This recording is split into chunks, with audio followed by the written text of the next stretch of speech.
फाटले 1-2 दीस तुम्ही आयकलां आसतलें की ईव्हीएम मिशिनाचो बोवाळ जाला आनी त्या भायर ईव्हीएम मिशिनां स्ट्रॉंग रूमान ट्रान्सफर करपाक जो डिले जाला आनी जी इनडिसिप्लीन जाल्या ती आमी ऑलरेडी नजरेक हाडून दिल्या. पूण इलेक्शन कमिशनाची एक गायडलायन आसता की those who work overloaded for 30 hours or more for 48 hours, they should be given next day 1 day off.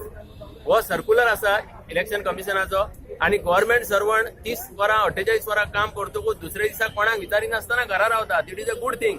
But all the schools and colleges and other private institutions like LIC आणि जी corporations आसा त्यांच्या स्टाफाक दुसऱ्या दिसा direct कामार यो म्हणून जबरदस्ती केल्या आणि दिस इज नॉट करेक्ट.